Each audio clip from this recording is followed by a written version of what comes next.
Olá pessoal, sejam bem-vindos, sejam bem-vindas ao Cinematório Café, podcast do site Cinematório. Eu sou Renato Silveira. Oi, eu sou Kel Gomes. E neste episódio nós vamos falar sobre 3 filmes que falam sobre as trajetórias de artistas da música brasileira. Artistas que conviveram e também fizeram colaborações, trabalharam juntos, influenciaram um ao outro. Vamos falar sobre o documentário Cazuza Boas Novas, que acaba de chegar aos cinemas neste mês de julho de 2025. Também vamos falar sobre Homem com H, cinebiografia de Ney Matogrosso, sucesso de bilheteria neste ano e também já disponível no streaming, na Netflix. E ainda falaremos sobre Ritas, documentário sobre a nossa diva Rita Lee, a rainha do rock. Aliás, estamos gravando este podcast em julho, o mês do rock. Então, nada mais justo do que falarmos sobre esses 3 artistas que têm uma contribuição sem igual para esse gênero aqui no Brasil. Não é, Kel? Maravilhosos, assim, são pessoas e artistas e músicos essenciais para a nossa história cultural brasileira, né? Então, fico muito feliz que a gente esteja aqui falando sobre eles. Pois é, e para a gente falar sobre Cazuza, Ney Matogrosso e Rita Lee, a gente recebe hoje a nossa querida Larissa Vasconcelos, faz parte da equipe do Cinematório. Tudo bom, Lari? Oi, gente, como é que vocês estão? Muito feliz em estar de volta para comemorar aí esse episódio tão musical, né? Com esses ídolos que fazem parte aí da nossa trajetória como brasileiros. Vai ser ótimo. Exatamente. Isso é muito bom a gente falar sobre esses filmes e você que está nos ouvindo, se assistiu a algum deles, deixe também seus comentários pra gente aí na página do podcast, na plataforma onde você estiver ouvindo. Fale suas impressões também pra gente bater esse papo aí nos comentários, tá bom? Se você faz parte do Cineclube Cinematório, converse com a gente lá no nosso grupo fechado para apoiadores no Telegram. Se você ainda não faz parte do Cineclube Cinematório, o que você está esperando? Vem para cá, junte-se a nós, entre em cinematório.com.br para conhecer o nosso projeto de crowdfunding, nosso financiamento coletivo, porque é através dele que a gente mantém o Cinematório no ar. É através dele que a gente mantém o nosso site com os textos, né, as críticas, coberturas, entrevistas e também os nossos podcasts no servidor onde todos os episódios ficam hospedados. A gente precisa da sua ajuda para manter o Cinematório e, além de nos ajudar, você recebe conteúdo exclusivo feito só para apoiadores de volta. Entre eles está a nossa newsletter, que é enviada por e-mail com dicas para você assistir no streaming de filmes e séries. Temos também dicas de vídeos sobre cinema com entrevistas, podcasts de cinema, leituras e muito mais. Entre então em cinematório.com.br para conhecer nosso Cineclube e fazer parte dessa nossa iniciativa. O seu apoio é fundamental. Junte-se a nós.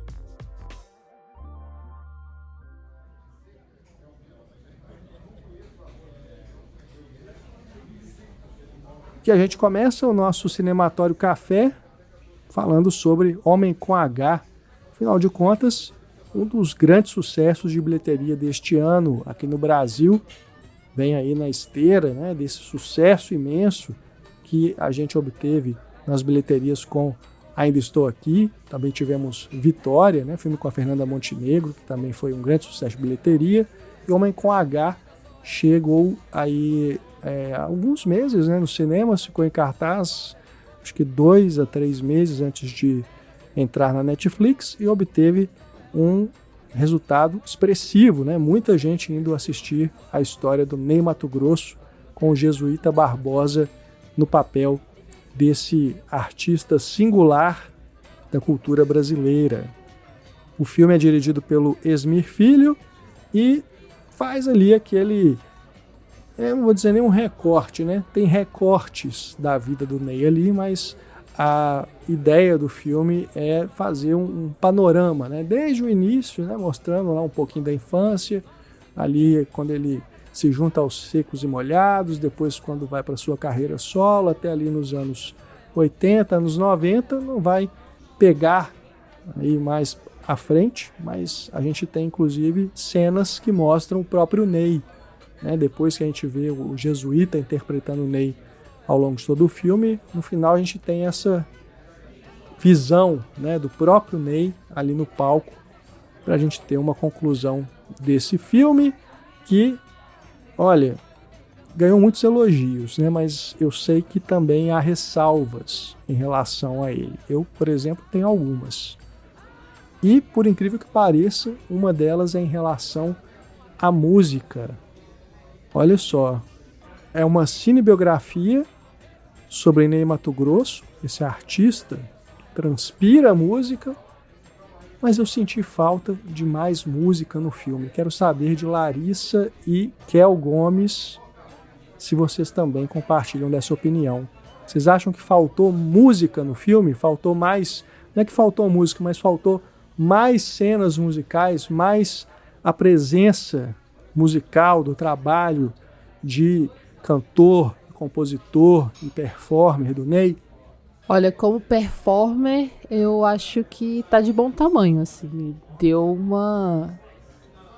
Fez um retrato bem interessante dessa capacidade dele de performar, da capacidade camaleônica, e de ter essa coisa de saber usar o palco, saber se expressar com o corpo, mais do que com a própria voz, né? Essa voz belíssima e tal. Mas em relação à música, eu sinto que foi um tanto apressado, sabe?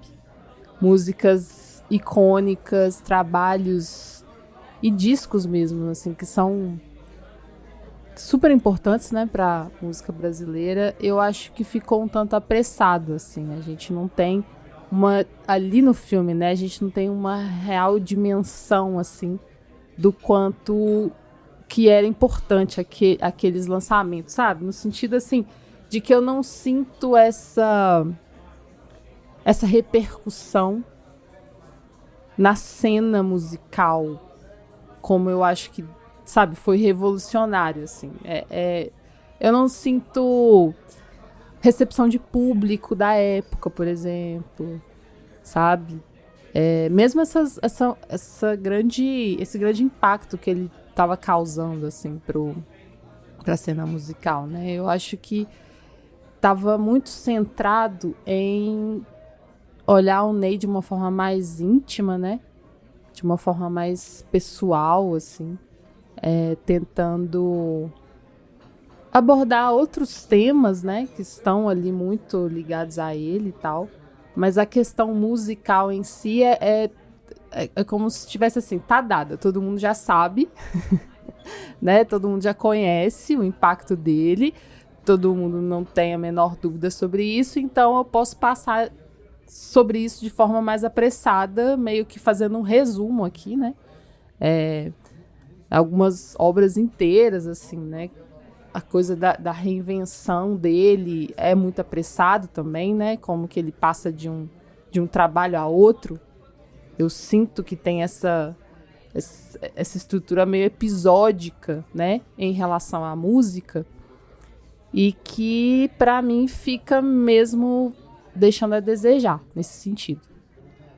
Mas em termos de temas, assim, que o filme busca relacionar à trajetória dele, né, como a própria questão LGBTQIA+, né, a sexualidade, a questão dessa liberdade que ele tem, né, que é corajosa, mas ao mesmo tempo muito, muito única, assim, né, de uma elegância, de uma forma de ser livre, que é muito único, assim. Então eu acho que nisso o filme trabalha bem.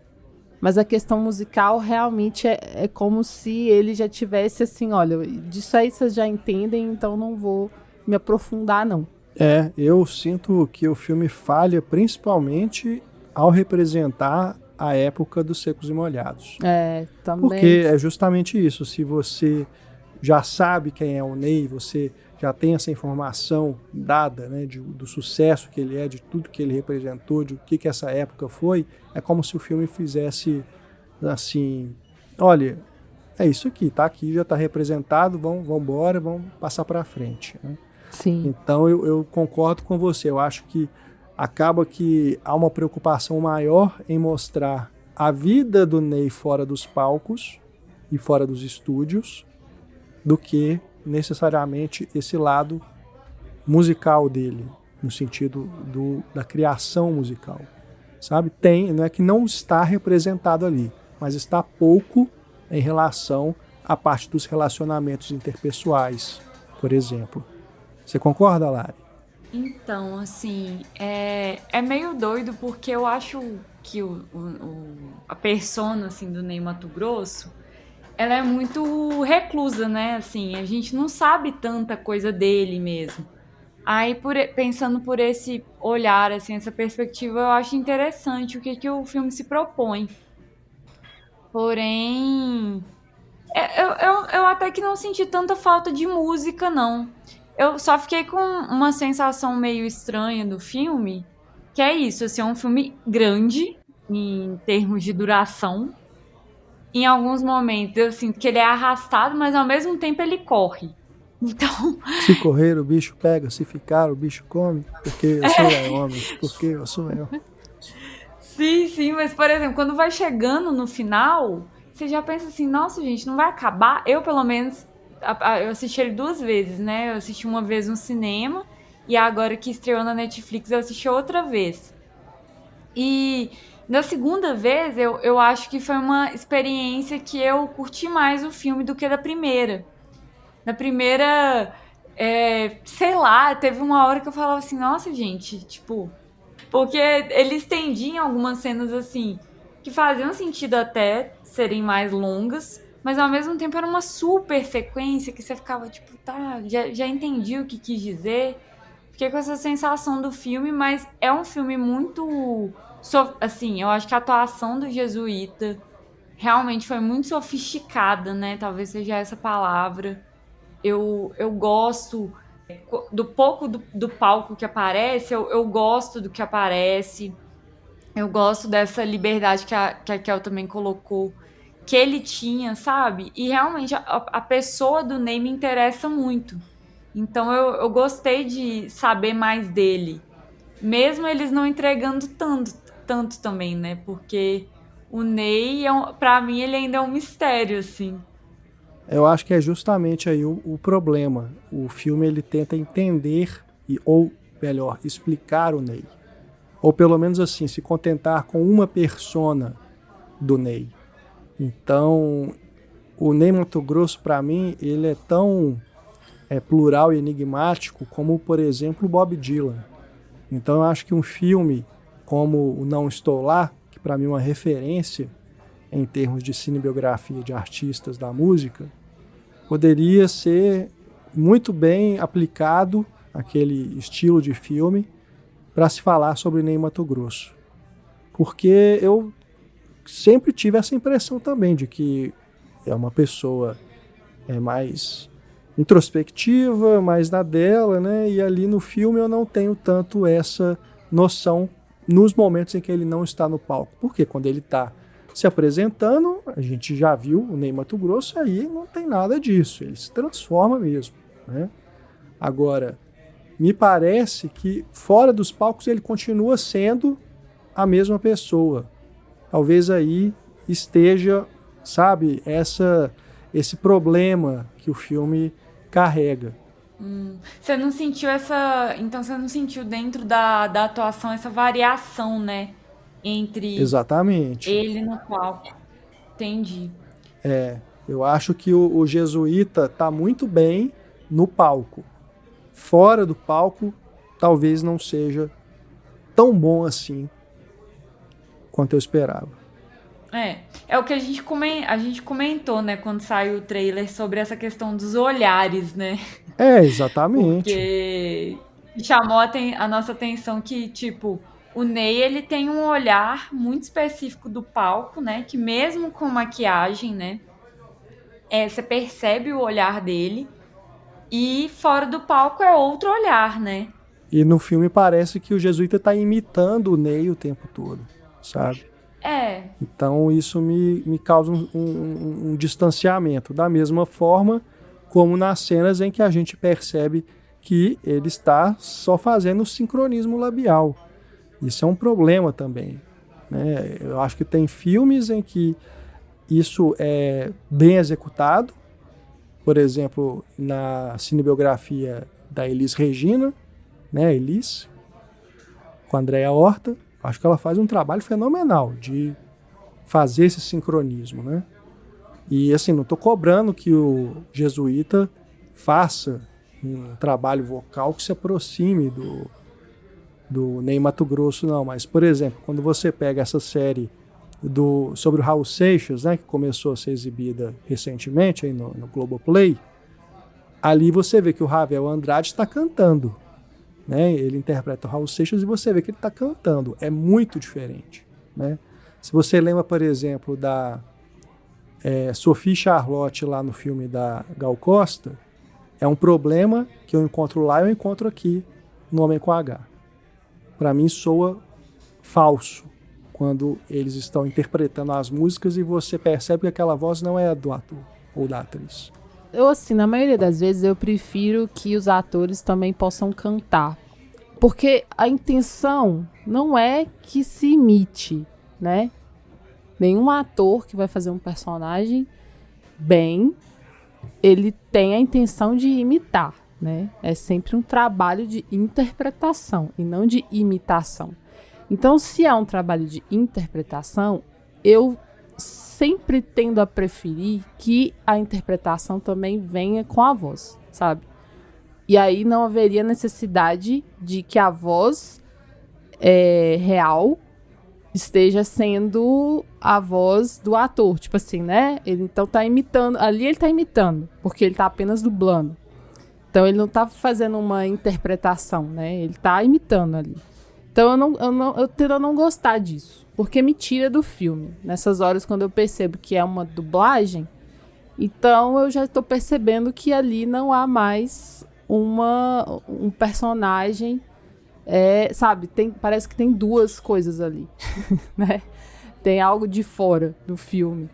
Então isso tende a me tirar do filme. Então, nesse especificamente, eu não gosto da dublagem.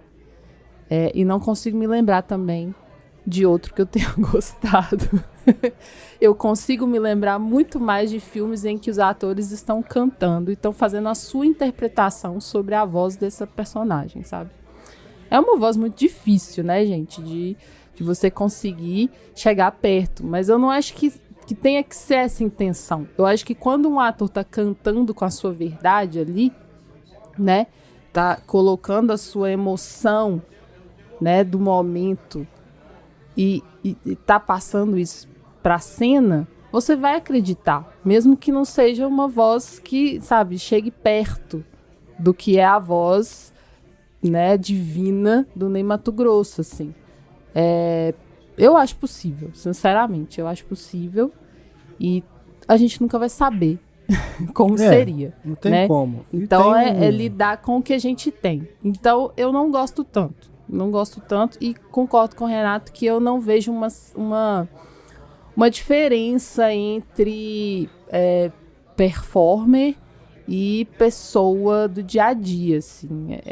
Eu sinto que o jesuíta ele faz um trabalho corporal muito legal, mas ele é um tom só. Eu não sinto, sabe, que eu tô perto, por exemplo, quando eu conheci pessoalmente o Ney, foi uma quebra, assim, sabe, de pensar o Ney como artista e pensar o Ney como uma pessoa que estava ali do meu lado, completamente diferente, assim. Até a energia, assim, o jeito de olhar, sabe, isso eu admirei ainda mais, porque você vê como que a pessoa consegue se transformar pela arte, né? E aí, com o jesuíta, eu não vejo tanto essa diferença também, não. É algo que eu sinto que ele mantém um certo tom artístico o tempo inteiro, sabe? Quando ele tá falando com a família, né? Quando ele tá falando com amigos. Isso. E a dublagem também eu acho que é um problema. Porque aqui no Brasil tem um problema também do tempo de produção, né? Diferente, por exemplo, lá nos Estados Unidos, o filme é O Completo Desconhecido, com o Timothée Chalamet interpretando o Bob Dylan. Ele teve muito mais tempo para se preparar. O Jesuíta Barbosa não vai ter o mesmo tempo aqui no Brasil para poder alcançar algo próximo da voz do Ney Matogrosso, né? Então, assim, é um problema com que as produções aqui têm que lidar, né? Acaba atrapalhando, interferindo, né? Mas é preciso levar isso em conta. Pois é, e aí é isso. Às vezes as pessoas não têm essa separação, né? Tipo, que eu tive, que você também teve, essa coisa de se tirar do filme no momento em que acontece a dublagem. Às vezes a pessoa recebe isso bem, mas é sempre um risco. Sim. Né? É sempre um risco. E no nosso caso aqui, no meio do Renato, a gente realmente teve essa percepção, né? Tipo, quebra a imersão. Aí quando quebra a imersão, pra mim complica, já é um ponto negativo. Eu tenho que acreditar do início ao fim que eu tô vendo o Ney Matogrosso ali, o Ney desse filme, sabe? E aí quando tem duas... E ele usa disso também, né? Porque o Ney aparece no final depois. Sim. Então, assim, é meio que parece que é uma coisa consciente também, né? Não é tanto... Talvez não seja tanto uma vontade, assim, de que a gente esteja imerso o tempo inteiro mesmo, não. Porque, assim, depois o próprio Ney tá fazendo parte do filme. Então, tem essa quebra, sabe? Mas eu tenho um problema até com isso, assim, a forma como ele aparece, como ele é colocado ali, só para encerrar o filme. Porque se você vai ter essa estrutura episódica, de até numerar, né, ali na tela os anos, a passagem das décadas e tudo, o que é importante para situar o público, mas ao mesmo tempo você tem essas partes que passam rápido demais e aí o filme para em determinado momento e é como se dali até o momento que aquela cena dele lá no show, né, o próprio Ney, não aconteceu tantas coisas mais importantes assim na carreira do Ney. Agora a gente já pula para frente, é isso? O letreiro ali no final vai dar conta, sabe? É uma das coisas que me faz ter a sensação de que esse filme merecia ser uma série para desenvolver mais, sabe? Nessa proposta, nesse tipo de proposta. Porque se tivesse, por exemplo, agora pegando o exemplo de novo do filme da Gal, que é concentrado num período, né? Ali nos primeiros anos da carreira dela. Seria mais interessante você já ter isso fechado, entendeu? Como proposta do filme. Essa proposta de pegar um grande período, né? E desde a infância aqui, no caso, né? É uma coisa grandiosa, assim, né? Uma trajetória de vida mesmo. Porque tem a influência da relação dele com o pai, né? Com a mãe também, mas mais com o pai, né? Essa coisa da repressão, né? Então era importante para o que eles queriam mostrar ter isso ali desde o início, né?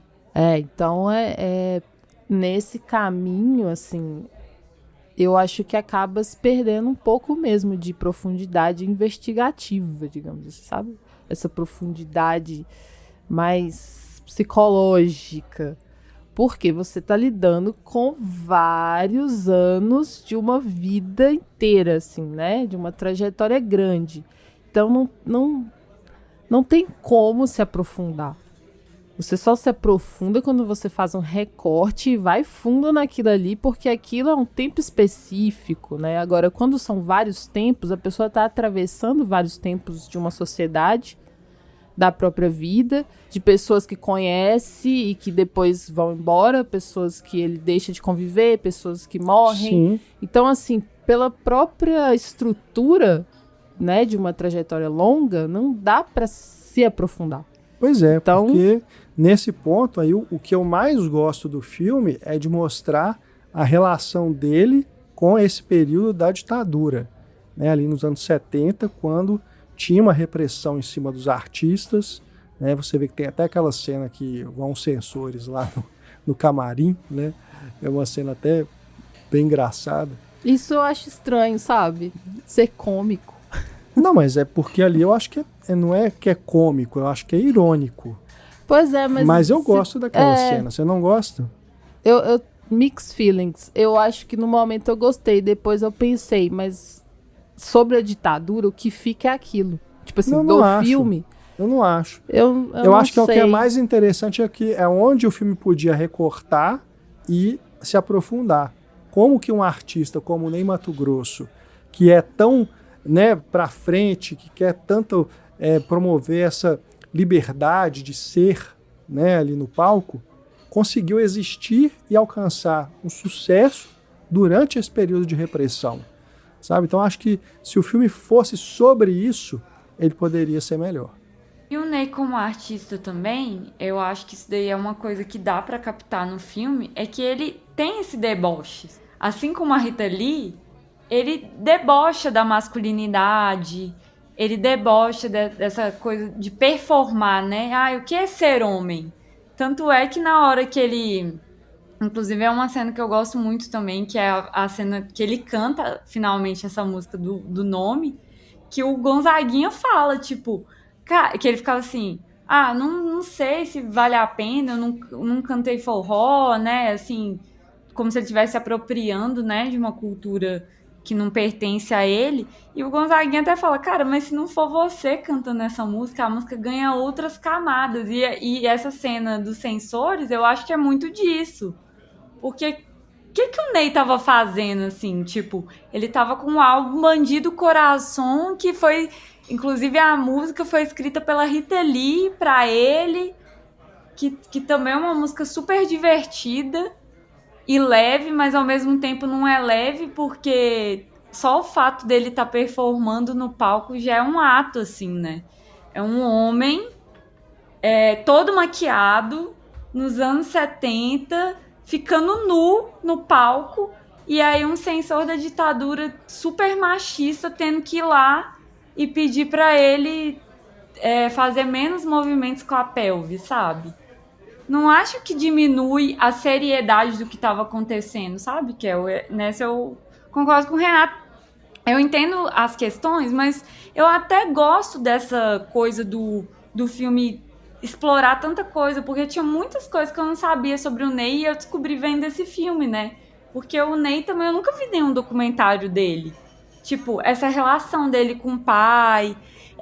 Eu entendo que perde de não aprofundar, mas ao mesmo tempo eu acho que a gente ganha por saber mais do artista, sabe? Também entendo isso de talvez se fosse uma série seria melhor, mas no mais é isso, assim, eu não amo esse filme, igual eu vi muita gente amando muito esse filme, mas eu também não desgosto dele, e eu acho que ele é um filme que cresce quando você reassiste, sabe? Eu gostei muito de reassistir ele, gostei mais inclusive do que a primeira vez que eu vi. E sei lá, fiquei com essa sensação e uma coisa que eu achei legal que eu vi, tipo assim, tias minhas comentando o filme, outras pessoas de outras faixas falando que gostaram e isso tinha um tempo, assim, que eu não via com cinebiografia rolando e tal. Isso eu achei muito massa. Mas assim. Aqui, as suas tias que assistiram ao filme, o que elas comentaram sobre as cenas de sexo? Eu não aprofundei tanto com elas. Eu só peguei o superficial, tipo... Mas é sério, assim. Mas eu reassisti junto com meu pai, né? E aí a gente também não comentou nada a respeito. Só que o meu pai, ele ficou impactado, mas também, tipo, curtiu o filme e tal. Eu acho que ele se impactou em alguns momentos, mas também não comentou nada, não. Porque é isso, né? eu... É um filme ousado nesse sentido. Né? O Esmir Filho, ele não se poupa em nenhum momento de mostrar as cenas de relações homossexuais, né? E isso eu achei, assim, muito foda da questão Sim, dele, muito porque bom.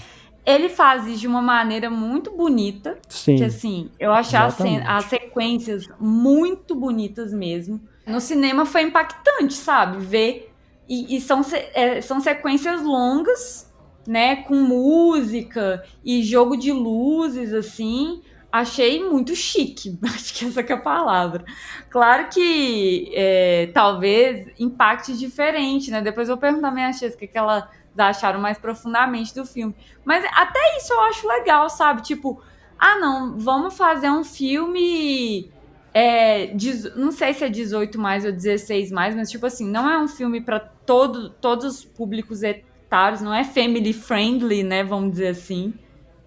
Dependendo da situação, vai causar um desconforto, mas é o que é. Isso daí eu acho muito foda, porque a sexualidade do Ney no filme ela é representada como o que ela é, velho. Tipo, uma sexualidade livre, fluida, de uma pessoa que não tinha preconceitos, não tinha amarras. Também me emocionei muito com a parte da questão da doença, né, da AIDS, que foi uma coisa que, tipo assim, na geração do meu pai, não digo outro contexto, né, mas o meu pai ele acompanhou esses artistas, né, tipo Cazuza, Renato Russo, todos eles adoecendo, né, de certa forma por essa doença, né, então, tipo assim, foi uma epidemia que acompanhou quem viveu a juventude nos anos 80. E isso foi interessante também de assistir junto com meu pai e tal, porque, tipo, a minha geração, a gente não sabe o que é ter alguém, felizmente, né, que a tecnologia se desenvolveu, né, a saúde e tal, mas a gente não sabe o que foi isso, né, de pessoas morrendo sem saber necessariamente o que era, depois se descobrindo e aí sendo uma doença totalmente estigmatizada, né, associada a pessoas que eram homossexuais, né, e tendo essa onda conservadora, né, do Estado, ficou um período, né, associando e ao mesmo tempo ninguém fazendo nada, os próprios artistas, né, tendo que se unir numa causa para eles serem a voz, né, e tipo, e isso eu achei muito impactante, sabe? Eu fiquei muito triste com aquelas cenas, o próprio Cazuza aparecendo, e o Cazuza do filme do Ney, eu acho que ele é um outro Cazuza que a gente não tinha acesso também, né? Talvez ele tá mais bem representado essa variante de Cazuza do que o próprio Ney, né? Essa variação. Porque é um Cazuza mais delicado, né? Tipo, é um Cazuza mais fofo do que a gente tá habituado. Depois ele vira o Cazuza que a gente conhece, né? Bêbado e tal, mas é um primeiro momento de Cazuza mais apaixonado que eu não tinha visto, assim, nem na biografia do Cazuza. Então... Você fala o filme com Daniel de Oliveira? Eu achei o Cazuza... Aquele filme tem que ser descartado, né? Porque ele simplesmente ignora a existência do Ney, né? Então, é um filme que, para mim, assim, por mais que ele tenha qualidades na atuação do Daniel, né? Eu gosto até da direção também, né?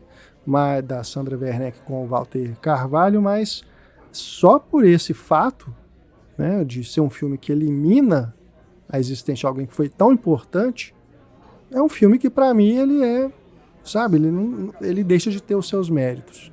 Para mim, é um filme que, sabe...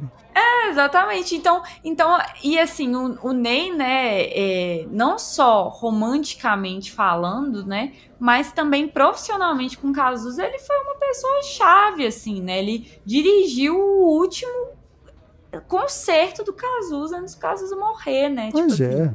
Então, é uma coisa muito forte a parceria dos dois. E no filme do Ney, eu consigo enxergar um Cazuza mais sensível, um Cazuza mais querido, de certa forma. Não que o Cazuza não fosse, né? Porque o Cazuza, eu acho que ele é um acontecimento mesmo, né? Ele é uma pessoa muito pai, não sei o quê. E diferente do Ney, ele é, né? Mesmo. Ele não tem tantas dicotomias entre palco e vida pessoal, pelo que todo mundo fala, Mas, ao mesmo tempo, eu senti que, tipo assim, para ele conseguir acessar o Ney, né, ele precisou de uns traquejos mais amáveis, amorosos, assim.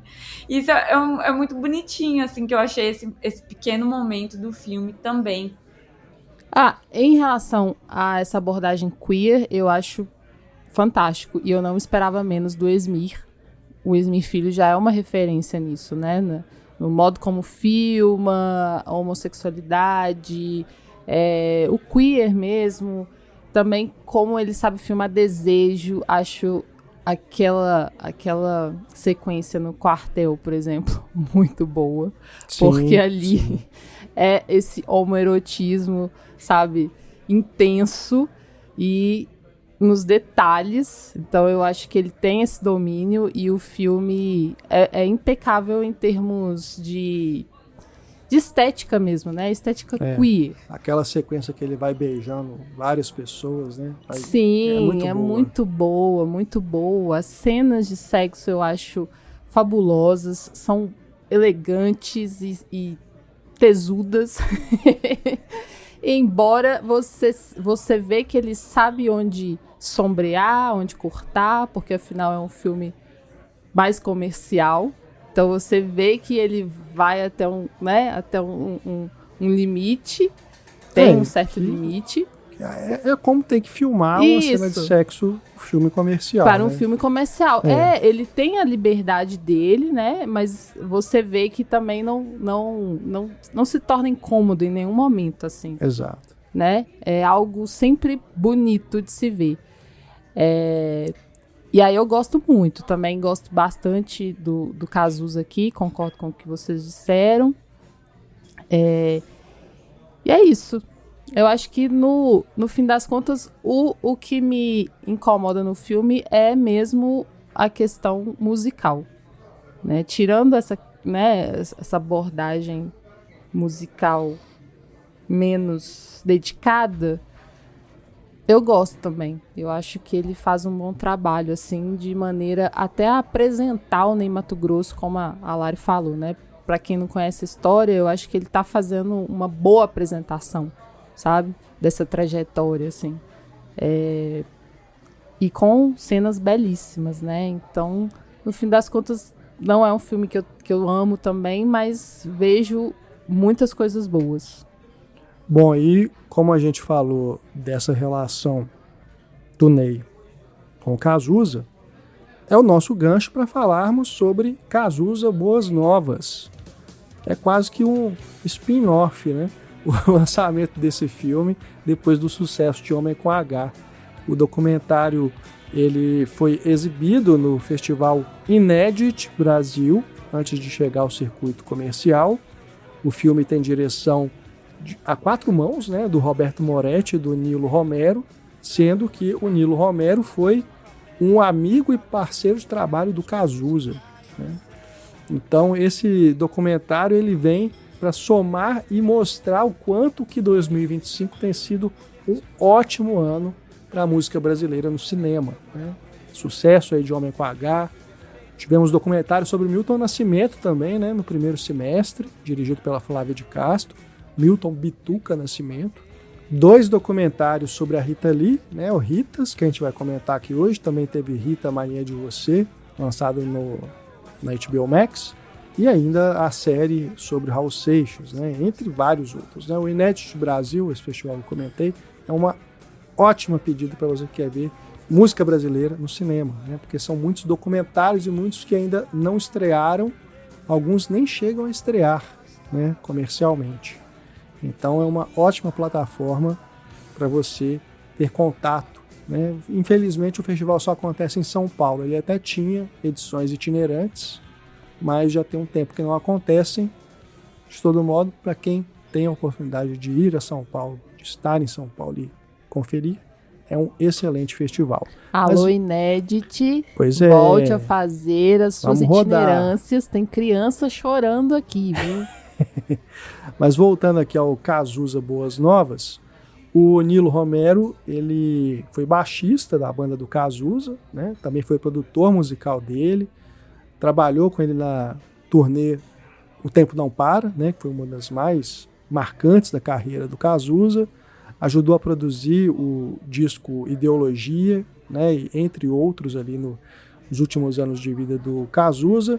E o que eu acho muito legal do Nilo assinar também a direção é porque, além de estar contando essa história do ponto de vista dele, né, ele também é personagem do filme, ele se coloca ali porque ele foi testemunha ocular e pessoal do que aconteceu nesses últimos anos da vida e da carreira do Cazuza.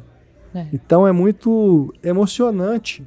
Ele até se expõe bastante. A gente vê ele entrevistando outros parceiros musicais, como Frejá, o Léo Jaime, né? E parentes, como a dona Lucinha, né, mãe do Cazuza, e vê-lo interagindo desse ponto de vista, né, de alguém que esteve ali junto com essas pessoas, né, relembrando, rememorando os episódios, os momentos, né, de bastidores e de execução dessas músicas, né? Tem filmagens ali de arquivo, cenas até então inéditas, até mesmo para os fãs, né? Então é coisa que você vê que vem do arquivo pessoal mesmo, do Nilo, da família, né? Então eu acho que é um filme muito rico e que preenche lacunas nesse sentido para pessoas que não tinham esse entendimento, né, do que foram esses últimos anos da vida do Cazuza. E é isso que eu acho legal, como eu estava comentando lá sobre O Homem com H. Esse documentário ele não quer dar conta da vida toda do Cazuza.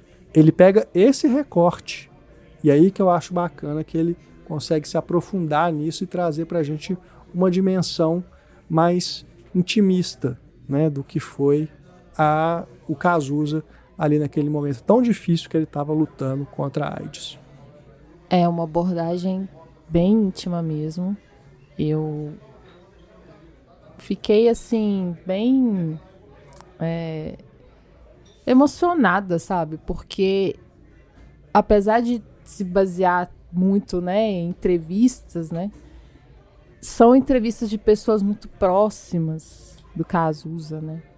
E são pessoas que você sente a saudade ainda muito forte, sabe? Então, é um filme que me passa muita saudade.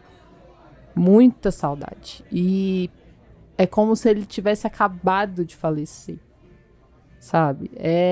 Então, eu me emocionei muito mais aqui, né?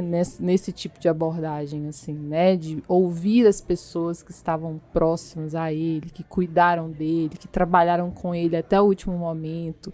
E, ao mesmo tempo, o quanto que ele ensina pra gente, porque, né, a coragem, a determinação, como que ele fez da arte uma espécie de cura, né, do que ele estava vivendo ali, e ao mesmo tempo algo que pudesse ser compartilhado, assim, para falar do seu tempo, para falar da juventude, para falar dos medos que todo mundo estava enfrentando naquele momento, assim. É um filme que evita totalmente essa coisa biográfica clássica, igual você falou, não tem a trajetória, né? A gente tá num recorte e também vai fazendo essas colagens, né? Do que as pessoas estão contando, de momentos específicos que elas participaram, e você às vezes vê as cenas disso, né? Como a festa de casamento, né, daquele músico do Kid Abelha, que eu esqueci o nome agora. Jorge Israel. Isso, a festa de casamento ali, que era uma coisa assim entre amigos, mas que os amigos são todos músicos importantes da nossa cena musical e tal. Então, assim, aí você tem essas imagens de arquivo, mais o depoimento das pessoas, né, a conversa também, porque às vezes eles estão juntos, né, estão trocando ali sobre aqueles momentos. Então isso te aproxima mais intimamente do artista, até revelando camadas mais subjetivas, assim. Nesse sentido tem esse aprofundamento que a gente estava falando, que a gente sente falta no outro, né? Que também é outra proposta, porque é ficção e tal. Claro. Aqui não, aqui a gente tem essa carga de real muito forte, né? As próprias músicas, como elas são usadas aqui também, eu achei muito interessante, porque elas estão colocadas e estão explicando pra gente o processo criativo delas, né? Como que elas surgiram, né? Ao mesmo tempo ali, como que ele interpreta elas depois da criação delas. Então, assim, eu achei muito bonito. E musical, né? Exato. Tem muita música, né? Sim. Então, assim, né? Essa coisa de colagem, né? Das imagens de arquivo, dos bastidores, de fotos também, tem muitas fotos, Sim. né? Como que uma foto, ela também comunica. Eu gostei muito de ver a perspectiva do fotógrafo que fotografou ele em um momento de muita vivacidade, né? De plena juventude, e num momento que ele já está doente, já está endurecido, inclusive a palavra que o fotógrafo usa. Então, como que essas duas imagens, elas comunicam pra gente, assim, momentos específicos da vida dele, né? Sim. Então, valoriza muito esse material, né? Esse material, assim, que é construído coletivamente, sabe? Uma coisa, assim, de quem conviveu com ele, de quem estava junto dele ali, tanto da família quanto, né, profissionais, mas também um processo íntimo dele, né, de processo criativo, de processo de enfrentamento da doença, e permeado por saudade e muito amor, assim. É muito afetivo, é uma abordagem afetiva, íntima, que me marca mais nesse sentido, sabe? É essa aproximação muito calorosa. Eu acho que quando a gente fala de documentário, né, meio que realmente, não sei se seria essa palavra, mas na falta de uma melhor, talvez é mais simples de resolver certas questões de tempo, né, de questões, assim, que talvez ficaram problemáticas no filme que a gente falou anteriormente, né, por se tratar de ficção, né, de cenários e afins. No doc, os próprios depoimentos vão ilustrando isso, né?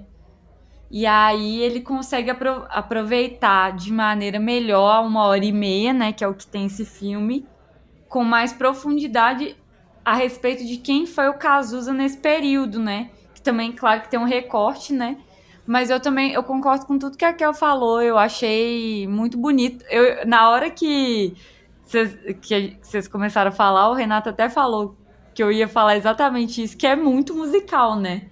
Acabou o filme, assim, eu fiquei cantando um tempo, as músicas e tudo. O Cazuza era um hitmaker total, né? Parecia que tudo que ele escrevia, gravava, virava sucesso, né? Assim, as letras dele sobrevivem ao tempo mesmo, né? E aí é até triste, né? Quando aparece essa parte dessa reportagem super maldosa que fizeram com ele na Veja, que a pessoa fala exatamente isso, né? Que ele vai morrer e nada do que ele tá fazendo vai durar, assim. Mas, enfim, eu gostei demais desse filme. Eu não lembro, eu acho que eu mesma nunca assisti nenhum documentário do Cazuza. Então foi a primeira vez que eu vi um documentário do Cazuza, né? Além da cinebiografia dele. E eu gostei demais, assim, gostei de todo mundo que apareceu. O próprio Frejá, né, assim, que foi talvez a maior, né, mas uma das grandes duplas aí de composição do Cazuza, né. Me agrada muito, assim, e me interessa também, né, que eu acho que o Cazuza, ele é um ser interessante, né. Talvez não enigmático, tão enigmático quanto o Ney, mas um ser que realmente muito autêntico também, muito livre, né? E muito consciente de quem é, assim. E a mãe dele, ela é muito apaixonada com ele, né, gente? Tipo assim. Isso é uma coisa que eu acho muito doida, assim, no Cazuza, né? Porque a mãe dele tinha várias questões, né? Filho único, aquele apego até que sufoca um pouco. O pai dele também daquele jeito, assim, né? e tiveram Cazuza e ele bancava, né, quem ele era com os pais dele. Isso eu acho maravilhoso, assim. E de certa forma é algo que também o aproxima do Ney, né? De ter uma mãe acolhedora e o pai que é mais duro, né? Que tem essa coisa mais da repressão, né? Com as devidas proporções, né? Porque parece que o pai dele era duro, mas não era militar, também não era, né? Mas tinha uma criação mais machista, né? Mais... Sim. Não era agressivo num lugar de... Pelo menos não parece, né? A gente nunca soube nada desse lugar que é de violência, né? Que eu acho que do Ney a gente pode dizer que teve isso, assim. Mas, querendo ou não, os pais também do Cazuza, né? Eles tiveram uma inteligência emocional e afetiva, né? Para acolher aquele filho, que assim, eu acho que os pais do Ney tiveram de certo modo, mais tardiamente, mas os pais do Cazuza conseguiram aproveitar melhor, né? Aquele ser humano. Sim. A sensação que eu fico, até de ver uma entrevista assim que aparece do pai dele, né? Que o próprio Ney fala que quando o pai dele viu, né, um efeito de luz que ele fez no show, que ele se emocionou, e aí o pai dele fala, nossa, meu filho tá sendo aclamado, né? Você vê aquele olhar, né, aquele olhar da pessoa que te ama, às vezes não vai te falar que te ama, mas você tá vendo, assim, no olho, assim, no brilho, que aquilo ali é amor, né? Então eu acho que essa inteligência para lidar com Cazuza e pensar, nossa, esse é meu filho, eles tiveram melhor, né? É verdade. E o que eu acho bacana é que o filme, ele complementa o Homem com H em relação ao que o Ney viveu com o Cazuza, porque no depoimento do Ney para o documentário aqui, ele fala que a relação dos dois durou 3 meses, foi muito intensa, e depois eles ficaram amigos, né, e continuaram amigos até o final da vida do Cazuza. No filme Homem com H, a gente não tem tanto essa dimensão. A gente vê que eles tiveram ali algo que foi realmente muito intenso, né, muito rápido, mas até, de certo modo, no Homem com H dá uma impressão de que o Ney queria afastar o Cazuza, né, porque já estava dando problema ali mais para o final do namoro deles. De todo modo, quando a gente vê no Homem com H aquela sequência em que o Ney dirige esse show do Cazuza, aí quando a gente assiste a Cazuza Boas Novas e vê também falando sobre essa sequência, né, é o que eu falo de um filme complementar o outro também, né, porque você tem agora como se fossem os bastidores, né, da realização daquela cena. Então acho que acaba sendo muito fortuita a combinação desses dois filmes, né, de estarem sendo, dos dois serem lançamentos praticamente ao mesmo tempo, né? E uma outra coisa que eu acho bacana também no documentário é como que você tem noção sobre outros períodos da vida do Cazuza e outros relacionamentos com parceiros musicais que a gente, talvez, pelo menos quem não é tão fã assim, né, quem gosta dele, mas não sabe demais, assim, com detalhes da história do Cazuza, né? Por exemplo, o relacionamento dele com o Frejá, né, depois que acabou o Barão Vermelho, né, que eles continuaram sendo amigos e o Frejá disse que a coisa até melhorou, né? Ficou até uma relação mais sólida depois que o Cazuza saiu do Barão Vermelho. Ele chega a comentar que ele ficou muito chateado, né? Isso é importante também, porque foi uma coisa eles receberam muito do nada, né? Ele explica isso, que eles estavam no auge, assim, já pensando nos próximos passos, e aí o Cazuza simplesmente diz que não vai mais continuar. Então isso gerou uma decepção. Ele fala sobre isso. Mas depois... essa informação de que depois... Sim, que o depois pelo menos não tinha lido muito a respeito, nem tinha visto o Frejá falar sobre isso, sim. Foi muito bom Já ver o deve Frejá ter falado, falar. talvez, né? Como eu tô falando. Eu não conheço com detalhes, assim, os bastidores, né, da história dos dois. Mas eu achei muito bacana isso estar inserido nesse contexto do filme, né? Que é justamente mostrar como que se deu esse período em que ele teve a carreira solo. E uma coisa também em relação ao Frejá que eu também achei muito legal, de descobrir que o Frejá era a pessoa que a mãe do Cazuza comparava a ele. Porque todo mundo tem esse primo, tem algum vizinho que a mãe ali na juventude vai falar: por que você não é igual fulano? Então o Frejá era essa pessoa pra mãe do Cazuza e eu não sabia. E eu achei isso muito engraçado também. Geralmente as pessoas acham que esses primos ou primas ou, sei lá, outro tipo de parentesco aí que são referências não conhecem da missa a metade. Só tem essa impressão de é um bom moço, uma boa moça, mas é isso, né? Tipo, é só uma impressão. Não acho que o Cazuza tenha sido, né? Mas eu acho engraçado pensar que a gente é pra alguém também. E aí eu achei divertido isso de se ofrejar, assim, essa pessoa. E depois a mãe dele até concorda. Eu fiquei até curiosa pra saber o que ela soube do Frejá, né? O que ele aprontou com o Cazuza que depois ela falou, ele não era mesmo não, depois descobri, mas disfarçava bem. Fiquei querendo, tinha que ter puxado essa história pra estar no doc.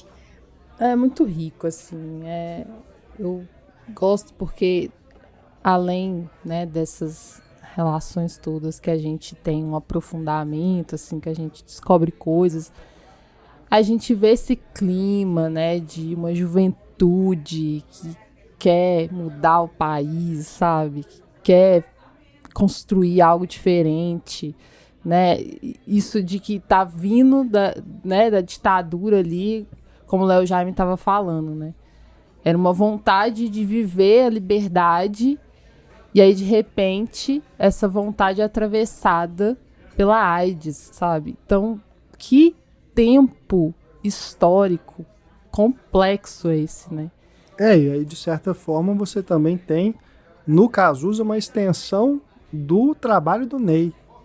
Né? O Ney viveu isso durante a ditadura, né? O Exato. Cazuza, ele já está ali fazendo sucesso no período em que a ditadura já está acabando, que já estamos nesse momento de ir para as diretas já, redemocratização, né? Ele ainda pega o momento depois disso ainda, né? Quando ele faz Brasil, né? Aquela música de protesto mesmo.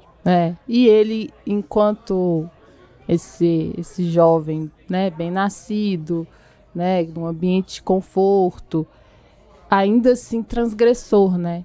Sim. Entendendo o tempo em que vive, sabe? E refletindo isso, assim. Então, é um documentário muito massa, porque vai além, né, do seu personagem retratado. Também fala muito bem desse momento histórico, assim, desse espírito do tempo, como ele estava refletindo tudo isso.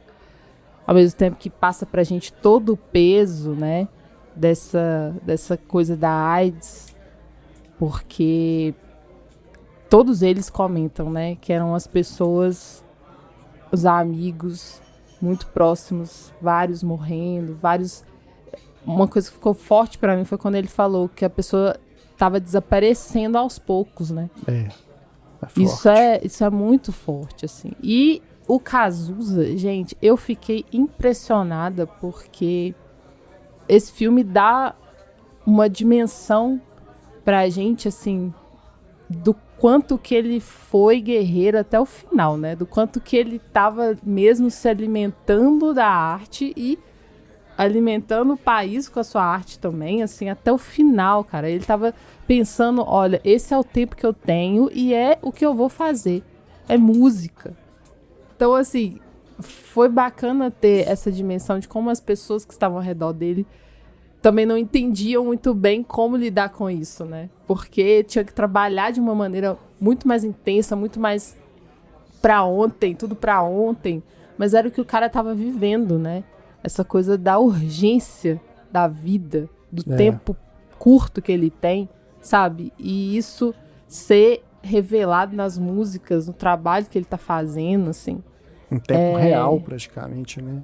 Ele compunha e gravava e colocava pra fora o que ele tava sentindo, assim, em tempo real, né? Isso só me deu... O tempo que ele tinha, né? O tempo que ele tinha. O tempo que não para, para, né? Não, isso é muito forte. Só me deu mais vontade ainda de ouvir, sabe, a discografia dele. E depois desse filme, senti com mais... senti de forma mais visceral. Sim, depois de ter visto esse filme. Exatamente, é essa palavra, visceral. Porque o último álbum, pelo que a gente entende durante o filme, foi o que ele gravou, assim, com as vísceras mesmo. Né? E eu não vou me lembrar quem que fala no filme, se é o Léo Jaime ou se é o Nilo, que os críticos na época, né, falaram que não era um álbum tão bom assim e tudo, fizeram ressalvas e tudo, mas não entenderam o que estava ali por trás, né? O processo criativo do Cazuza naquele momento. Exato. Né? E como processo de entrega, né? E como que o resultado disso, imperfeito que seja, é também um reflexo da alma desse artista naquele momento. Pois é, isso... Nossa, isso é muito valioso, gente. Muito valioso. E é isso, né? Essas críticas, essa mídia da época ali também, como que o filme comenta. A gente falou aqui rapidamente sobre, né, a revista Veja. Cara, eu vejo essas coisas, me dá até uma ânsia de vômito. Porque, assim, a mãe dele conta como que ele recebeu com a maior generosidade, sabe? Os jornalistas e, sabe, super a fim de fazer algo bom, assim, de deixar algo bom ali. E a revista vai e detona com o material, com essa generosidade que o artista tá ali, né, dando de si. Eu fiquei, sabe, nessa hora, essa revista, raiva que a gente sente. A gente tem colegas, né, que já trabalharam lá, mas o conceito da revista Veja ao longo do tempo é de desserviço. Ao país. Né? Exatamente. Então, assim, é lamentável mesmo. Dá muita raiva, é revoltante, né? Essa cena ali, junto com a Dona Lucinha relembrando, né? O que aconteceu. Dá ânsia de vômito mesmo, assim, da capa ao que foi feito na reportagem, né? Tipo, do título, o final, enfim, tudo é ruim. E a informação de que uma das jornalistas, inclusive, pediu demissão, depois de ter visto o que o editor fez, Sim, né? Isso eu não sabia. Achei isso muito louvável. Eu também não tinha uma dimensão de que houve uma revolta, assim, das pessoas se posicionarem contra, né, essa reportagem na própria mídia, né? De terem publicado cartas de repúdio e tudo. Isso eu não tinha uma dimensão, não. Eu era muito criança na época, mas eu me lembro, assim, das imagens na televisão do Cazuza muito magro, né? Já ali perto do final da vida mesmo. Sabia dessa reportagem terrível, né? Mas o que aconteceu depois, né? A repercussão disso, a repercussão negativa disso na própria classe artística, né? Eu não tinha muita noção até ver o documentário. Outro ponto positivo, né? Sim. E é mais do que sensacionalismo, né? É crueldade mesmo. É crueldade. Isso ali, sabe? Pelo amor de Deus, Meu Deus, é crime. É crime. O nome disso é crime. É difamação. Horrível. Mas é isso, assim. O documentário, então, ele é muito rico, né? Como que ele, ao mesmo tempo que ele é afetivo, faz a gente ficar tão próximo, tão íntimo, assim, do Cazuza, especialmente nesses momentos mais duros também, né? Ele discute esses temas que são muito importantes, assim, para pensar exatamente essa coisa da mídia, né? Como que ela afeta a imagem do artista, como que ela afeta o trabalho de um artista, sabe? O trabalho sério, o trabalho, né, engajado. Porque também tem aquela coisa ali da bandeira, né? De quando ele cospe na bandeira. Achei muito engraçado que a mãe dele tentando contornar a situação. E ele vai lá e, não, eu cuspi mesmo e cuspo de novo se precisasse. Então, assim, essa coisa assim entre a obra e também a imagem do artista, como que vai sendo construído e tal. Essa coisa da juventude, que eu também gosto de ver, assim, a atuação da juventude em seu tempo, que eu achei bacana que o filme traz, né? E a coisa da fragilidade mesmo do ser humano, sabe? Diante de tudo, diante do que não se pode controlar também, né? É um furacão, um artista e tanto, com tanto pra dizer, com tanta intensidade, mas felizmente acometido pela doença. E aí não tem o que fazer, né? E por falar em quem tem tanto para dizer, quem melhor para falar sobre si mesma do que Rita Lee? Um belo dia resolvi mudar e fazer tudo que eu queria fazer. No documentário Ritas, essa multiartista, né? Mais uma multiartista, né? Que a gente traz aqui no programa, Ney Matogrosso, Cazuza, né? São muito mais do que só músicos, né? E aqui ela é a protagonista plena, né, da narrativa do documentário, que é dirigido pelo Oswaldo Santana, ao lado da Karen Harley. Um filme que articula muito bem esse material, né, um vasto material, inclusive, de vídeos, entrevistas, gravações de shows e participações da Rita Lee em programas de TV, mas com o diferencial em relação ao filme do Cazuza, que é um formato mais clássico, né, de narração. Aqui a gente tem a narração da própria Rita na montagem, né, como se ela estivesse contando para a gente sobre si, mas isso tudo é articulado de uma forma que pareça isso, né? Não é que ela gravou o off para o documentário, né, gente? Ela deixou isso como uma herança aí para os fãs. Não é isso. É a forma como o filme é construído, é costurado, né, que dá essa sensação para a gente. E, para mim, é um dos grandes méritos desse filme. Para mim, um dos melhores documentários musicais que a gente teve nos últimos anos. Tem crítica da Larissa, inclusive, no nosso site, cinematório.com.br. Você pode ler, mas aqui a gente vai ouvir a Larissa fala sobre esse filme também, né? Aqui é em áudio. Mas, gente, leiam essa crítica porque, modéstia à parte, ficou muito legal. Gostei muito de fazer ela. Principalmente porque Renato e Kel já sabem que eu sou, tipo assim, fãzoca da Rita. Eu gosto muito.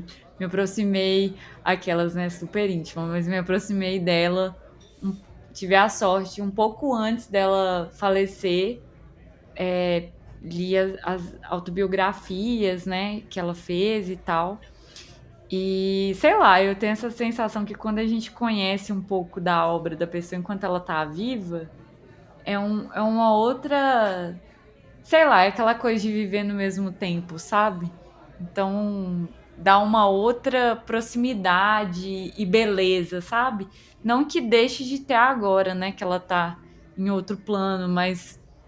Sei lá, é uma coisa mais próxima mesmo, que a gente fica, nossa, que bom existir enquanto ela existe e tudo. Mas, enfim, eu concordo totalmente com você, Renato, desse filme, assim, ter sido feito quase que um off da Rita Lee, né? Quase que ela em primeira pessoa e ela convidando as pessoas para participarem, né? Dá muito essa sensação de que ela tá guiando. E ao mesmo tempo é muito doido, porque eu até falei isso assim no texto, né? Que não foi tão combinado, mas ao mesmo tempo parece que é um pouco, né? Porque a Rita Lee, ela fez diversas coisas assim, um pouco antes dela falecer, né? O segundo livro dela, que ela conta muito, né, sobre essa questão da própria doença, que foi lançado, né? Tipo, ele começou a pré-venda, aí ela faleceu antes do livro ser lançado. Se eu não me engano, é quase isso, assim, a data. Depois que ela já tinha falecido, que que o livro começou a chegar. Então teve essas coincidências meio estranhas. Então a Rita Lee, parece que ela vai preparando coisas, né? Tipo, uma coisa meio assim, capricorniana, nível master, né? Parece que ela foi se organizando, assim, para um momento de despedida. E por saber, né, o tanto que ela era amada e querida pelas pessoas, assim, admirada. Enfim. Mas esse filme não tem esse mérito que é muito forte, né? E essa diferenciação de um documentário comum, né? Entre aspas, vamos dizer assim. Mas eu também acho que ele, visualmente, ele é muito interessante, né?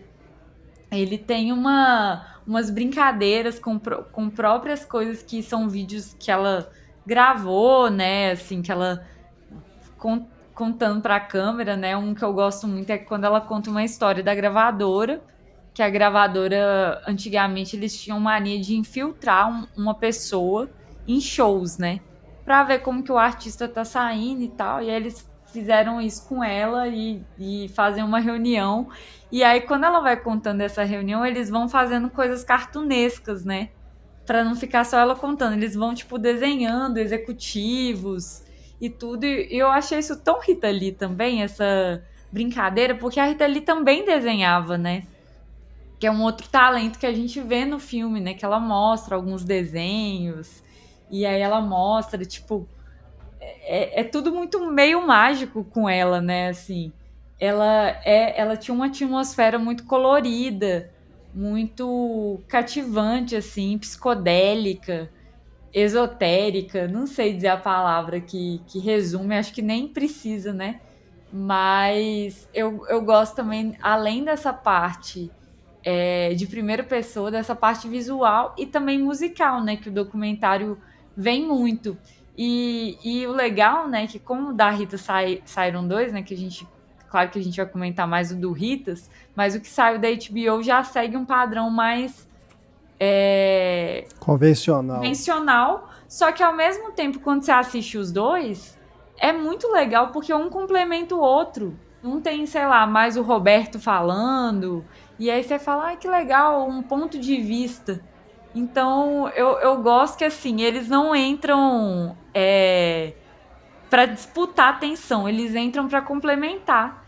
E que deixa a experiência ainda mais rica por eles terem saído próximo, assim, né? Porque você vê o dela, né? Vamos dizer que é o dela porque ela tá narrando mais. E depois você vê o que a galera fez para ela. O que é muito legal também. Sim. Então, achei que enriqueceu ainda mais essa experiência de ter tido dois documentários e é legal da gente comentando todos esses filmes hoje, porque é tipo uma tríade do Ney Matogrosso, né? Todo mundo é ligado pelo Ney, que inclusive o Ney Matogrosso, né, foi o que apresentou Rita Lee e Roberto de Carvalho, né? E que rendeu aí diversos hits pra gente, né? Não só um casamento e 3 filhos, né? A gente também tem que dar esse mérito, mas também várias canções maravilhosas, né? Que, tipo, o que seria de nós sem elas, né? Tipo, Chega Mais, sei lá, Lança Perfume, eu acho que foi com ele, Mania de Você. Então, também temos que agradecer ao Ney por isso, né? Então, fechando aí a tríade do Ney com essa menção aí honrosa de Rita Lee. Tá aí o título do podcast, então. A gente coloca o nome dos filmes, mas fala, ou seja, tríade do Ney. Tudo por causa do Ney, culpa do Ney, algo assim. Mas o Ritas, pra mim, é o meu favorito desses 3. Eu acho ele fantástico. Eu gosto demais, porque tem exatamente essa coisa de ser em primeira pessoa, mas ao mesmo tempo também tem as intervenções que são muito acertadas, né? Você vê que tem ali uma construção de Rita e dos diretores, né? Então é muito criativo e o filme ele se veste de Rita Lee por completo, assim. Essas intervenções visuais são muito legais, porque eu sinto que eu tô vendo uma colagem da própria Rita, como ela gosta sempre de fazer, né, de daquela estante dela. É como se eu estivesse vendo um filme que a Rita também tá montando, sabe? Não só narrando ali, né? E colocando imagens que ela também fez, né? Que ela também filma, brinca com câmera e tal. Mas como se ela estivesse também recortando e colando essas intervenções ali artísticas. Eu acho sensacional, assim. Pra mim é o filme que mais se veste de sua personagem, sabe? Nesse sentido, assim, de linguagem mesmo. E é isso, né? Como que ela é uma camaleoa foda. E eu adoro ela falando dela mesmo, porque, por exemplo, achei muito legal ela falando do cabelo, né? Das mudanças do cabelo.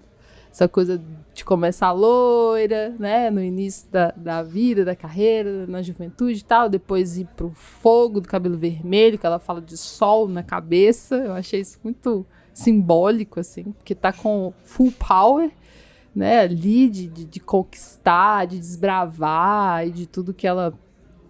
Todos os padrões que ela tava rompendo e tudo que ela tava abrindo, assim, para outras mulheres, outras artistas, assim. Né, esses caminhos que ela foi trilhando e chega na lua na cabeça, né, que é quando o cabelo dela tá branco. Eu achei isso tão bonito, sabe? Um olhar para si mesmo, assim, de trajetória de mudança que, através das cores do cabelo, assim, que é coisa de Rita Lee, né? Não tem nem o que explicar, assim. Ela é muito inventiva. Ela é meio bruxa, né? Exatamente. Ela é muito especial. E é uma coisa que transcende, assim, as linguagens. Sim. Né? Ela transcende as linguagens. Então, o filme, ele tem isso, né? De ser essa coisa plural também, né? E musicalmente falando, também é o meu favorito, porque eu acho que aqui a música conduz muito bem essas mudanças, essa fluidez entre um capítulo e outro, né? Entre uma história e outra. É um filme que também equilibra muito bem a questão da intimidade com a questão mais performática, com a questão mais de deboche.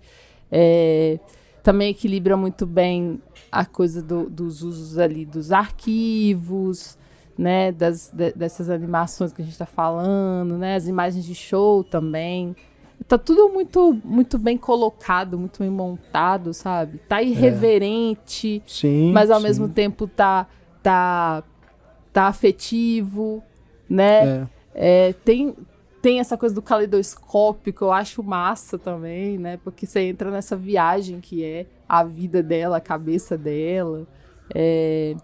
Tem muitas texturas, então Exatamente. Isso não tinha como representar melhor a personagem que tá falando do que não trazer tantas texturas pra gente, que é exatamente essa riqueza de texturas que a Rita Lee é. Brincar com exagero também, né? Que foi, tipo, que é uma coisa que a Rita Lee nunca teve medo, né? Tipo, de exagerar. O que eu gosto muito, assim, né? Ela sempre foi over. E num sentido melhor, assim, que eu acho da palavra, sabe? Ela nunca teve medo de ser demais. E, poxa, pra uma mulher, né? Que tá aí desde a época da Tropicália e com os mutantes... Pô, ser demais não pegava bem, né? E ela sempre cagou, vamos dizer, pra isso. Que eu acho maravilhoso, assim. De tipo, não, eu falo muito, eu brinco muito, eu debocho muito. E eu faço rock and roll também. E eu acho isso muito legal, assim, né? Pois é. De certo modo, eu acho que esse filme, ele, enquanto documentário, é o que mais se aproxima do que eu falei lá do Não Estou Lá do Bob Dylan. Por representar tantos lados de uma mesma pessoa, né, tantas facetas, sem deixar que essa narrativa seja confusa. Né, porque, por ser livremente baseado na autobiografia da Rita Lee, ele tem uma linha de condução base, né, enquanto a gente vai acompanhando ali a trajetória da Rita Lee desde o início, né, a gente entende ali pelo filme quando que ela despontou para o sucesso com os Mutantes, a expulsão dela da banda, né? Foi um momento muito duro que ela fala sobre isso. O início da carreira solo, o início do relacionamento com Roberto de Carvalho, a questão dos sucessos que ela conseguiu emplacar, mesmo com a censura, né, na época da ditadura, mais um momento aí, né, de diálogo com o filme lá do Ney Matogrosso, né, são artistas que são contemporâneos, né, estavam fazendo sucesso ao mesmo tempo. Então você tem essa organização, apesar de muitas coisas virem em ordem não cronológica, né? E tem capítulos da vida da Rita que são intercalados com essas cenas de alívio cômico, né? Com ela sempre em primeira pessoa, mostrando, por exemplo, ela alimentando os gatos, né? Passeando no jardim da casa dela, né? Então tem esses momentos que são muito legais. E nesses momentos também de respiro, tem aquelas cenas em que ela é mostrada como artista de TV, né? A gente vê o quanto que ela era uma boa atriz e tinha um timing cômico excepcional, né? E eu não tenho memória de vê-la na TV naquela época. Como eu falei, nessa época eu era muito criança, né? Mas o resgate dessas cenas aqui para o filme é muito bom para a gente ter esse contato, né, com a Rita atriz, a Rita comediante, né? Inclusive tem um Raul da Rita. Ah, é verdade. Interpretando Raul Seixas, assim. Ela faz, assim, e aí eu até depois que eu vi o documentário, eu achei uma entrevista dela brincando, que depois que ela fez o Raul, parece que ele nunca largou ela. Então, de vez em quando, vinha um Raulzito, assim. Aí ela começava a fazer o Raul do nada, tipo, meio doida, assim. Achei isso muito engraçado. Aham. E aí você vê, né, como que era uma artista revolucionária até nisso, né, e como que ela explorava as possibilidades dos recursos audiovisuais da época, né? Ela estava na TV, ela estava fazendo clipe, ela estava no palco, estava gravando disco, né? E mais aí recentemente estava nas redes sociais, né? Estava fazendo seus vídeos, gravando, né? Então ela sempre teve muito antenada, né, com essas possibilidades, né, de explorar o seu lado criativo. E é bonitinho também que a gente vê uma interação dela que eu particularmente nunca tinha visto, que é com a neta, né? Que acho que ela tinha 2 netos, se eu não me engano. Sim. Mas a neta mais velha, que é a filha do Beto, né? Que ela fala, seus pais não te deixam escutar funk pesado, mas eu deixo. E não sei o quê. E elas mexendo no Instagram, tipo, quer dizer, ela perguntando, o que você tá vendo? Aí a neta dela mostrando, tô vendo vida dos outros aqui. E eu pensando, gente, todo mundo faz a mesma coisa no Instagram mesmo, né? Não importa se é neta da Italy, se é você, tipo, fuxicando vida de famoso. E ela, tô vendo um vídeo de gatinho, assim, que eu amo. Então achei bonitinho essas interações que, querendo ou não, a gente via pouco, né? Depois que ela se aposentou dos palcos e começou a morar no sítio, né, com o Roberto. Mas a Rita Lee, diferente do Ney, né, ela sempre foi muito mais aberta, né? Dava pra ver que tinha uma persona, que é muito difícil não ter, né? Do palco e tudo mais, mas ela sempre foi muito aberta com as opiniões dela, né? De falar o que ela acha. E nunca teve tanto... Não digo medo, né? Porque eu acho que o Ney também não tem medo, mas nunca teve talvez a necessidade de ter uma vida tão privada, né? Ela falava mesmo e não se importava tanto quanto talvez eu acho que o Ney se importe ou talvez não enxergue motivo, né? Mas gente, esse também vou falar que é o meu preferido dos 3 aqui que a gente comentou hoje, assim. Não só porque eu sou fã da Rita, mas por esses motivos que a gente elencou aqui também, dele ser mais revolucionário, fazer uma coisa diferente mesmo, com uma pessoa que a gente sabe muito, que isso também foi outra coisa que me agradou, assim, porque por mais que você tenha lido o livro e goste muito da Rita Lee, seja muito fã, esse documentário vai te trazer alguma coisa nova, sabe?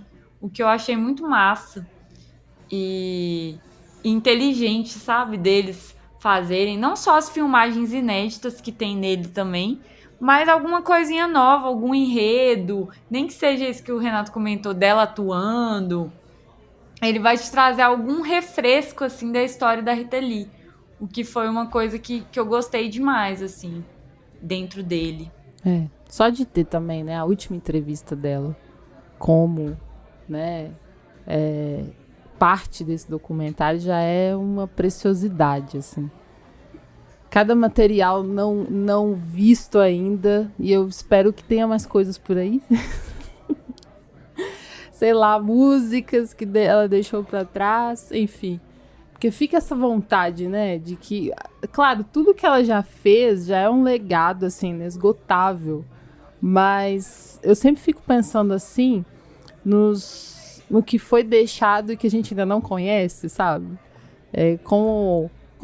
Sabe quando você adentra um museu e aí você descobre no museu coisas nunca vistas antes, nunca ouvidas e tal. Então eu fico sempre imaginando, gente, deve ter um mundo de coisas assim da Rita Lee que a gente poderia ainda ter acesso, sabe? Se eu não me engano, o Roberto de Carvalho ele tem liberado algumas coisas, né? E ele tem trabalhado musicalmente também em algo que no material que a Rita deixou, né? E, bom, a gente ouviu música inédita dos Beatles recentemente. Exatamente. Eu acho que não isso deve muito ter massa. da Rita Lee, eu acho isso muito massa. Então, E eu tava aqui pensando quanto que é importante também no sentido de envelhecimento, sabe? Porque ela, além de todos os outros padrões com os quais ela já quebrou ao longo da vida, ela também quebrou essa norma de que envelhecimento é algo chato, é algo de se recolher, né? Ela quebra com isso também, porque ela vai mostrar o quanto que ela é divertida, mesmo idosa, sabe? O quanto que ela tá criativa, inventiva, trabalhando, enfim.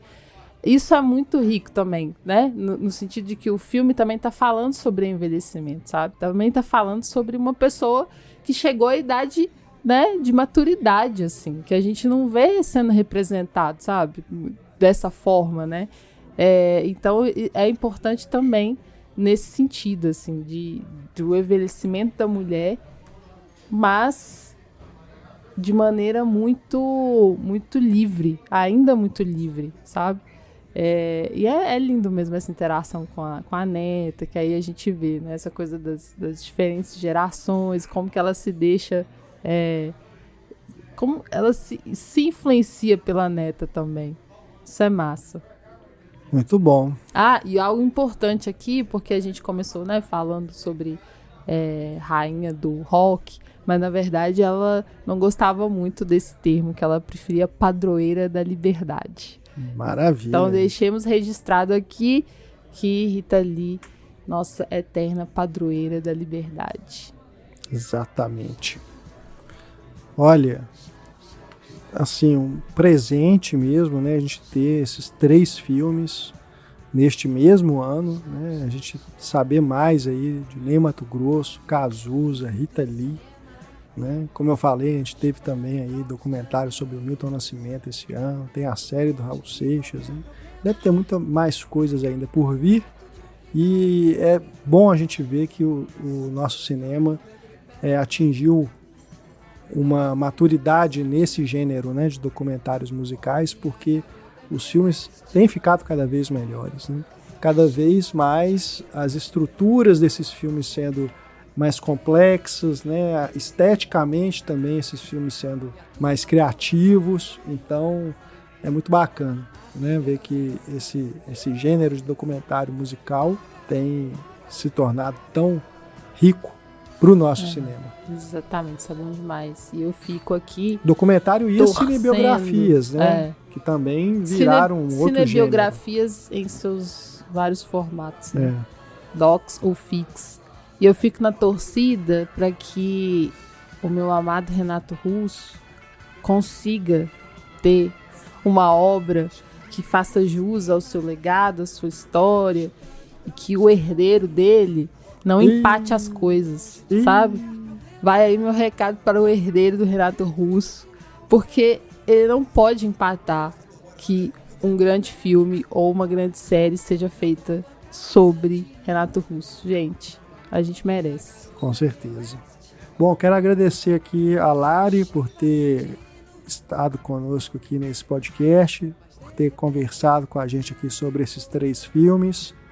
Valeu, viu, Lari? Muito obrigado. Que isso, gente. Foi um prazer. Adorei estar com vocês nessa jornada musical. Adorei estar com vocês, brincar com vocês.